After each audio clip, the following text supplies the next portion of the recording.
Dear students, in this video we are going to discuss the summary of our first chapter, Internet. So let's start. Before going with the lesson, first we will discuss what we will learn in this chapter. In the chapter Internet, we are going to discuss about what is Internet, what kind of terms are used in Internet, what is web page, what is www, website, home page, web browser, URL, etc. In spite these, we will learn what is website and how does a web browser work. After this, we will get to know what is an Internet Explorer, what are search engines, how Internet services are provided, and what are the advantages and disadvantages of the Internet. So let's start with the introduction of the Internet. Internet क्या है? Internet बहुत large collection है किसका? दुनिया भर में जो computers है उनका आपस में कनेक्शन है जो कि टेलीफोन लाइंस के द्वारा या केबल के द्वारा एक दूसरे से कनेक्टेड होते हैं. कंप्यूटर जो है आज के समय में दुनिया भर के हर कोने में पाया जाता है और नेटवर्क सिग्नल्स की सहायता से एक दूसरे से कनेक्टेड होता है. यही कंप्यूटर्स जो होते हैं जिनका एक मेन कंप्यूटर होता है उसको हम मास्टर कंप्यूटर या पेरेंट कंप्यूटर कहते हैं और बाकी जो कंप्यूटर्स उससे कनेक्टेड होते हैं उससे चाइल्ड कंप्यूटर्स कहा जाता है. कंप्यूटर का आपस में कनेक्शन इंटरनेट के द्वारा होता है और इसीलिए इंटरनेट को हम हमारी आम भाषा में नेट भी कहते हैं. यानी इंटरनेट नेटवर्क का जाल है जो बहुत सारी संख्या में कंप्यूटर को आपस में टेलीफोन लाइंस के द्वारा जोड़ने का काम करता है. अब हम पढ़ते हैं इंटरनेट की हिस्ट्री. तो इंटरनेट की हिस्ट्री कुछ इस तरीके से है कि इंटरनेट एक इलेक्ट्रॉनिक कंप्यूटर है जिसको 1950s में बनाया गया था. फिर उसके बाद में 1969 में डिपार्टमेंट ऑफ डिफेंस जो कि यूनाइटेड स्टेट ऑफ अमेरिका का डिफेंस अकेडमी है, उन्होंने ARPANET के जरिए कुछ कंप्यूटर्स के नेटवर्क को जोड़ा था और इस ARPANET को advance research project agency network के नाम से जाना जाता है. हम कुछ ऐसे टर्म्स के बारे में पढ़ते हैं जो इनका लेना देना इंटरनेट के ऊपर होता है. सबसे पहले आता है www जिसे वर्ल्ड वाइड वेब के नाम से भी जाना जाता है और यह इंटरनेट पे बड़ी संख्या में इंफॉर्मेशन यानी कि जानकारी संग्रह रखने का काम करता है. ये जानकारी किसी भी प्रकार की हो सकती है. ये टेक्स्ट, ग्राफिक, ऑडियो, वीडियो किसी भी तरीके की हो सकती है. www जो है वो यूजर को यानी कि इंटरनेट पे कोई भी डेटा एक्सेस करने की परमिशन देता है. फिर हम बात करते हैं वेब पेज की. तो वेब पेजेस इंटरनेट के ऊपर इंफॉर्मेशन जहां होती है, जहां सूचनाएं होती है, उसका माध्यम है. ये सूचनाएं अलग अलग माध्यम में होती है जैसे कि text, graphic, sound etcetera. Web pages को वेब ब्राउजर के थ्रू इंटरनेट के ऊपर एक्सेस किया जाता है और यही जो वेब पेजेस है यही वेबसाइट्स का बिल्डिंग ब्लॉक यानी कि नींव खंभ कहलाता है. यही वेब पेजेस वेबसाइट की नींव कहलाती है. उसके बाद बात करते हैं वेब ब्राउजर की. वेब ब्राउजर एक सॉफ्टवेयर एप्लीकेशन है जो यूजर को डेटा को एक्सेस करने, रिट्राइव करने और इंटरनेट पे अलग अलग रिसोर्सेज के बारे में इंफॉर्मेशन गैदर करने में हेल्प करती है. वेब ब्राउजर वेब पेजेस को दिखाने का काम करता है. जो सबसे पहला वेब ब्राउजर आया था वो मोज़ैक था. उसको national centre for super computing application ने 1990 में विकसित किया था यानी डेवलप किया था. उसके बाद अभी के समय में कुछ पॉपुलर जो वेब ब्राउजर है उनमें से है Mozilla Firefox, Microsoft internet explorer, Netscape navigator, Google Chrome, opera etcetera. Google Chrome अभी के समय में चलने वाला सबसे अच्छा वेब ब्राउजर है. उसके बाद हम बात करते हैं वेबसाइट की. तो जब बहुत सारे वेब पेजेस जो कि एक तरीके की एक टॉपिक से रिलेटेड इंफॉर्मेशन यूजर को प्रोवाइड करवाते हैं तो ये वेबसाइट का काम करते हैं. यानी कि website inter related web pages का एक कलेक्शन होता है जो कि सूचना प्रदान करने का काम करता है. ये कोई भी कॉमर्शियल ऑर्गेनाइजेशन हो सकती है जो कस्टमर को अपनी सर्विस या अपने प्रोडक्ट की सर्विस है वो प्रोवाइड करवाती है. वेबसाइट जो होती है वो कस्टमर को इंटरनेट के ऊपर अपना ऑर्डर प्लेस करने में हेल्प करती है, यानी कि इलेक्ट्रॉनिकली ऑर्डर प्लेस करने में हेल्प करती है। इसके बाद बात करते हैं हम ISP यानी कि इंटरनेट सर्विस प्रोवाइडर की। इंटरनेट सर्विस प्रोवाइडर एक कंपनी या एक संस्था होती है जो हमें इंटरनेट की सेवा उपलब्ध करवाती है। यह इंटरनेट की सेवा हमें पैसों के बदले दी जाती है, यानी कि इसके लिए हमें चार्ज किया जाता है। जो कंपनी हमें इंटरनेट की सेवा प्रोवाइड करवाती है वह कंपनी हमें उसके लिए चार्ज करती है, यानी हमें उस सेवा के बदले में पैसे देने पड़ते हैं। कुछ जो कंपनीज है जो इंटरनेट की सुविधा प्रोवाइड करवाती है उनमें से BSNL यानी भारत संचार निगम लिमिटेड, MTNL महानगर टेलीफोन निगम लिमिटेड है। ये जो इंटरनेट सेवा है ये टेलीफोन डायल अप केबल के थ्रू आती है या फिर ये वायरलेस फिडिलिटी यानी वाईफाई के थ्रू सिग्नल से भी आती है। नेक्स्ट टॉपिक आता है हमारा होम पेज। होम पेज, जब हम किसी भी वेबसाइट पे कोई चीज सर्च करते हैं तो जो सबसे पहला पेज किसी भी वेबसाइट पे खुलता है उसको होम पेज कहा जाता है। होम पेज हमेशा कुछ ना कुछ टेबल कंटेंट्स रखता है या उस टॉपिक से रिलेटेड और जो इंटर रिलेटेड पेजेस है उनका लिंक रखता है। उसके बाद हम बात करते हैं हाइपरलिंक्स की। तो कई बार क्या होता है, हमारे जो वेब पेजेस होते हैं वो एक साथ में बहुत सारी इंफॉर्मेशन नहीं देते हैं, इसलिए वो अपने सब पेजेस बना लेते हैं और सब पेजेस के लिंक को वो अपने मेन पेज पे शेयर कर देते हैं, जिससे कि यूजर उन लिंक पे क्लिक करे और वो अपने जो फाइनल पेज है उसमें पहुंच जाए। तो हाइपरलिंक्स ब्लू कलर का एक लिंक होता है, एक जो भी टेक्स्ट होता है पर्टिकुलर टॉपिक होता है उसके नीचे एक ब्लू कलर की पट्टी होती है। जब उस पर क्लिक करते हैं तो वो हमें उस लिंक से रिलेटेड जो पर्टिकुलर पेज है वहां ले जाती है। ये हाइपरलिंक कोई भी टेक्स्ट और कोई भी पिक्चर हो सकता है या वेब पेजेस पे रिलेटेड कोई और पेज भी हो सकते हैं। उसके बाद हम बात करते हैं URL, जिसे हम यूनिफॉर्म रिसोर्स लोकेटर भी कहते हैं।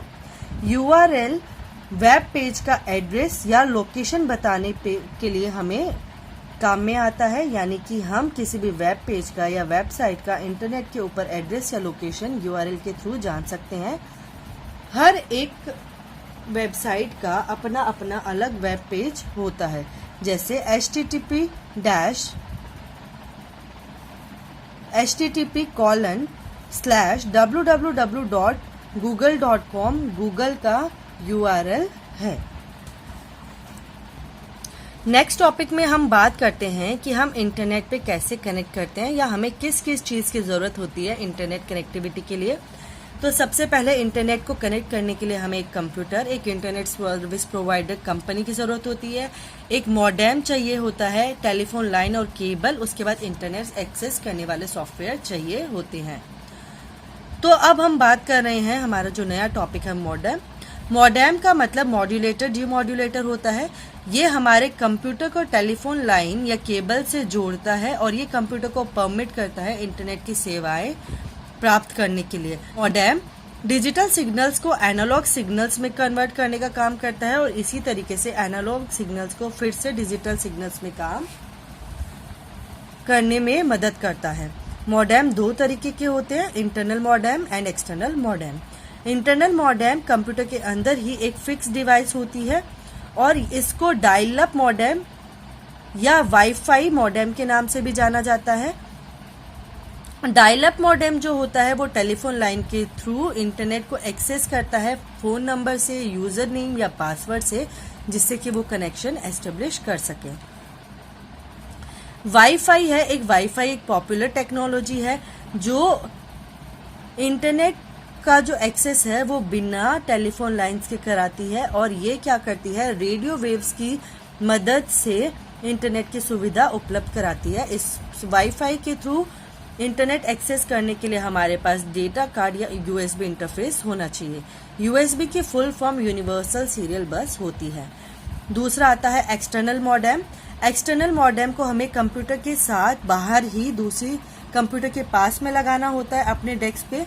एक्सटर्नल मॉडेम थोड़े महंगे होते हैं इंटरनल मॉडेम के अपेक्षा। अब हम बात करते हैं internet access software. Internet access software वो सॉफ्टवेयर सेटअप होते हैं जो कंप्यूटर में कनेक्शंस को कंट्रोल करते हैं और इंटरनेट की सुविधाएं उपलब्ध कराते हैं। इसके दो मेन कंपोनेंट होते हैं, डायल अप सॉफ्टवेयर और TCP/IP नेटवर्क। एक डायलर सॉफ्टवेयर है वो मोडेम को टेलीफोन नंबर डायल करने के लिए हेल्प करता है, जिससे कि इंटरनेट सर्विस प्रोवाइडर उसको रिकॉग्नाइज कर सके और इंटरनेट की सुविधाएं है वो उपलब्ध कराई जा सके। TCP/IP, TCP transmission control protocol, IP internet protocol computer को कम्युनिकेट करने में हेल्प कराता है दूसरे कंप्यूटर के साथ में। उसके बाद बात करते हैं हम internet application software. Internet browsing software होते हैं या वेब ब्राउजर होते हैं जो इंटरनेट की कनेक्टिविटी प्रोवाइड करते हैं। चलिए इनके बारे में पढ़ते हैं। नेक्स्ट टॉपिक है हमारा Microsoft internet explorer. Microsoft internet explorer, जिसे नॉर्मली इंटरनेट एक्सप्लोरर के नाम से भी जाना जाता है, ये बहुत ही फेमस वेब ब्राउजर है। मतलब जो हमें इंटरनेट को एक्सेस करने की, इंटरनेट को यूज करने की फैसिलिटी देता है। ये विंडोज ऑपरेटिंग सिस्टम का ही एक हिस्सा है। इसको यूज करने के लिए सबसे पहले हमें अपने कंप्यूटर के अंदर स्टार्ट बटन पे क्लिक करना होता है, फिर ऑल प्रोग्राम्स में जाना होता है और फिर इंटरनेट एक्सप्लोरर पे क्लिक करना होता है। इंटरनेट एक्सप्लोरर एक ई आइकन का एक सॉफ्टवेयर होता है जो हमें इंटरनेट को एक्सेस करने में हेल्प करवाता है। अब हम इंटरनेट एक्सप्लोरर के जो कुछ कंपोनेंट्स हैं उनके बारे में पढ़ते हैं। सबसे पहले आता है title bar. Title bar current web page को डिस्प्ले करता है। इसके अंदर 3 बटन होते हैं, मिनिमाइज, मैक्सिमाइज एंड क्लोज। फिर आता है एड्रेस बार। एड्रेस बार किसी भी वेबसाइट का एड्रेस बॉक्स में टाइप करने के लिए हेल्प करता है। जब हमें किसी भी चीज को सर्च करना होता है तो एड्रेस बॉक्स में वो एड्रेस टाइप करके हम एंटर करते हैं तो उससे रिलेटेड वेब पेजेस या वेब ब्राउजर्स है वो खुल जाते हैं। फिर आता है हमारा रिफ्रेश बटन। कई बार हमारे वेब पेजेस पूरी तरीके से नहीं खुलते हैं या कुछ चीजें हमें दिखाई नहीं देती है, तो रिफ्रेश बटन उस चीज को रिफ्रेश करने में या वेब पेज को रीलोड करने में हमारी हेल्प करता है। स्टॉप बटन वेब पेजेस को स्टॉप करने, रोकने के लिए काम में आता है। जब कोई पेज खुल ही रहा होता है, अगर हमने रॉन्ग एड्रेस टाइप कर दिया है और अगर हम चाहते हैं कि वो लोड ना हो तो हम स्टॉप बटन का इस्तेमाल करते हैं। Back button previous web page पे जाने के लिए काम में आता है। फॉरवर्ड बटन नेक्स्ट पेज पे यानी अगले पेज पे जाने के लिए काम में आता है। रीसेंट पेजेस बटन, जब हम इस बटन पे क्लिक करते हैं तो हमने जितने रिसेंट में जितने वेब पेजेस खोले हैं वो सभी हमें वहां दिखाई देते हैं। और ये जो है हिस्ट्री बटन के जैसा होता है, ये उसको भी कंटेन करता है और वो अभी तक जितने प्रीवियस में जितने भी विजिटेड वेब पेजेस होते हैं सबको शो करने का काम करता है। फिर आता है कमांडर बार। ये राइट हैंड कॉर्नर में होता है और इसके अंदर अलग अलग बटन होते हैं, जैसे कि home button. Home button website के होम पेज पे ले जाने का काम करता है। होम पेज वेबसाइट का पहला पेज यानी फर्स्ट पेज होता है। प्रिंट बटन किसी भी पेज का प्रिंट आउट निकालने में मदद करता है। पेज बटन बहुत सारे अलग अलग ऑप्शन रखता है, जैसे कि सेव करने का, रीलोड करने का, ये सभी ऑप्शन जो है वो पेज बटन पे पाए जाते हैं। स्टेटस बार हमें ये डिस्प्ले कराने में काम आता है कि वेब पेज है वो कितनी बार देखा गया है और ये वेब पेज किस तरीके से डिस्प्ले हो रहा है। स्क्रॉल बार्स हॉरिजॉन्टल और वर्टिकल स्क्रॉल बार्स होते हैं जो हमें ऊपर नीचे या दाएं बाएं राइट लेफ्ट में और अपवर्ड और डाउनवर्ड डायरेक्शन में हमारी स्क्रीन को घुमाने में हमारी मदद करता है। अब हम बात करते हैं सर्च इंजन की। तो सर्च इंजन्स को इसीलिए डिजाइन किया जाता है जिससे कि हम वेब ब्राउजर पे कोई चीज को सर्च कर सके। जैसे कि वर्ल्ड वाइड वेब इंफॉर्मेशन देने का काम करता है, पर हम वर्ल्ड वाइड वेब को एक्सेस कहाँ करेंगे? तो जहां जिस प्लेटफॉर्म पे हम इंटरनेट को वर्ल्ड वाइड वेब के थ्रू एक्सेस करेंगे वो सर्च इंजन होते हैं। कुछ पॉपुलर सर्च इंजन है गूगल, बिंग, जिसका जो ब्राउजर है उसका नाम है www.google.com, Bing www.bing.com, Yahoo www.yahoo.com। इस तरीके से कुछ सर्च इंजन है वो जो अभी मार्केट में बहुत ज्यादा अच्छे सर्च इंजन्स की कैटेगरी में आते हैं, जिनके ऊपर सर्चिंग बहुत इजी है, सर्फिंग बहुत इजी है। गूगल सर्च है वो अभी तक का दुनिया में चलने वाला सबसे अच्छा वेब ब्राउजर में से एक है। इसी के साथ गूगल सर्च इंजन हमें और भी एडवांस सर्च के ऑप्शंस प्रोवाइड करवाता है। आपकी बुक में जो ये पिक्चर शो हो रही है ये गूगल के सर्च इंजन की है, गूगल के वेब पेज की है। ये हमें अलग अलग तरीके की बुक्स, गेम्स, सॉन्ग्स, न्यूज़, जो भी इंफॉर्मेशन हमें चाहिए सब सर्च करने में हेल्प करता है। इसी तरीके से याहू और बिंग भी हमें अलग अलग इंफॉर्मेशंस को फेच करने में हेल्प करते हैं। अब बात करते हैं हम इंटरनेट सर्विसेज की। तो इंटरनेट है वो हमें बहुत अलग अलग तरीके की सर्विसेज प्रोवाइड करवाता है। उनमें से सबसे पहले आती है ई लर्निंग। ई यहाँ पे इलेक्ट्रॉनिक के लिए यूज होता है क्योंकि कंप्यूटर है वो इलेक्ट्रॉनिक मशीन है। ई लर्निंग इंटरनेट के ऊपर यानी नेटवर्क और कम्युनिकेशन टेक्नोलॉजी के इस्तेमाल से टीचिंग और लर्निंग करने में हमारी हेल्प करती है। यहाँ पे हम इंटरनेट के ऊपर कई इंफॉर्मेशंस को सर्च कर सकते हैं, उनके बारे में नॉलेज गेन कर सकते हैं, अपने स्किल्स को डेवलप कर सकते हैं। ई लर्निंग के हेल्प से आजकल बहुत सारी कंपनी स्कूल बच्चों को एजुकेट करने का, एम्प्लॉयमेंट देने का काम करती है। E commerce, electronic commerce. E commerce की हेल्प से हम किसी भी सामान को खरीद या बेच सकते हैं। ये एक तरीके का इंटरनेट के ऊपर बिजनेस होता है। आज के ज़माने में, आज के समय में हम बहुत सारे ऐसे एप्लीकेशंस का यूज़ करते हैं जिसके थ्रू हम ऑनलाइन शॉपिंग करते हैं। ये ऑनलाइन जो शॉपिंग है वो ई कॉमर्स के अंदर ही आती है। न्यूज़ ग्रुप हमें नोटिस बोर्ड्स प्रोवाइड करवाता है किसी एक पर्टिकुलर सब्जेक्ट की, जिसके ऊपर हम उस सब्जेक्ट से रिलेटेड कोई भी मैसेज है पढ़ सकते हैं, देख सकते हैं या लोगों के साथ शेयर कर सकते हैं। चैट रूम इंटरनेट के ऊपर दोस्तों और रिश्तेदारों से दुनिया के किसी भी कोने में बात करने की फैसिलिटी प्रोवाइड करवाता है। ईमेल ऑफिशियल मेल्स के लिए हमेशा मोस्टली यूज किया जाता है। ईमेल के जरिए हम अपने मैसेज और डॉक्यूमेंट्स इंटरनेट के ऊपर बहुत ही कम समय में किसी भी इंसान को भेज सकते हैं। इंटरैक्टिव डिजिटल टेलीविजन है वो ब्रॉडकास्ट के माध्यम से हमें यूजर से इंटरेक्ट करने में मदद करता है, जैसे कि किसी भी सीरियल को, प्रोग्राम्स को, गेम्स को डाउनलोड करना और उन्हें देखना या चलाना। एडवर्टाइजिंग हमेशा से एक जो कम्युनिकेशन का है बहुत अच्छा मीडियम रहा है। इंटरनेट के जरिए एडवर्टाइजिंग और ज्यादा सॉलिड और ज्यादा बोल्ड हो जाता है, क्योंकि ये जो एडवर्टाइजिंग है इंटरनेट पे बहुत सारी चीजों के बारे में, अपनी अलग अलग प्रोडक्ट्स को बेचने के बारे में होता है। और ये जो चीजें हैं ये सिर्फ चीजें नहीं, ये सर्विसेज भी हो सकती है। ये लोगों का समय बचाता है और कुछ आइटम्स और फैसिलिटी को बहुत एफर्टफुली सेल करने में हेल्प करता है। ऑनलाइन गेम एंड म्यूजिक, हम ऑनलाइन गेम इंटरनेट के ऊपर खेल सकते हैं, हम गाने भी सुन सकते हैं, रेडियो को सुन सकते हैं, एफएम बजा सकते हैं। इसी तरीके से हम कोई भी टीवी शोज, इवेंट या क्रिकेट मैचेस भी ऑनलाइन देख सकते हैं। ई मैगजीन, ई-पर्सन, ई बुक्स, ये सभी तरीके की रीडिंग की जो चीजें हैं वो है। हम किसी भी तरीके की न्यूज पढ़ सकते हैं, मैगजीन देख सकते हैं, या हम कोई और तरीके की बुक जो हमारे इंटरेस्ट की है उनको रीड कर सकते हैं। ऑनलाइन बैंकिंग, जब एटीएम कार्ड हमारे पास नहीं होता है तो अमाउंट को विड्रॉ करना या कहीं पे ट्रांसफर करने के लिए ऑनलाइन बैंकिंग का इस्तेमाल किया जाता है। अब हम बात करते हैं एडवांटेजेस ऑफ इंटरनेट। इंटरनेट की क्या क्या विशेषताएं हैं। इंटरनेट की सहायता से हम कोई भी इंफॉर्मेशन, किसी भी टॉपिक, किसी भी विषय पर सर्च कर सकते हैं। सर्च इंजन की सहायता से हम कोई भी सामान खरीद और बेच सकते हैं, हम अपने बिल भर सकते हैं, पेपर पढ़ सकते हैं, किसी को ग्रीटिंग भेज सकते हैं, हम गाने डाउनलोड कर सकते हैं, मूवीज भी डाउनलोड कर सकते हैं और गेम्स इंटरनेट पे हम बखूबी खेल सकते हैं। इसी के साथ हम ऑनलाइन फॉर्म्स भी भर सकते हैं, रेलवे, एयरलाइन की जो टिकट्स है बुक कर सकते हैं, दोस्तों के साथ चैट कर सकते हैं और किताबें भी पढ़ सकते हैं। लास्ट टॉपिक आता है हमारा डिसएडवांटेजेस ऑफ इंटरनेट। इंटरनेट की जो कुछ खामियां हैं, कुछ कमियां हैं, वो क्या है। इंटरनेट की वजह से लोगों के कंप्यूटर सिस्टम में वायरस का डर बना रहता है। अगर कोई वेबसाइट करप्टेड होती है, खराब होती है, तो वो अपने सिस्टम पे अटैक करने का बहुत प्रयास करती है, जिससे कि हमारी जो भी इंफॉर्मेशन है वो मुश्किल में आ जाती है और हमारा कंप्यूटर अच्छे से काम करना बंद कर देता है।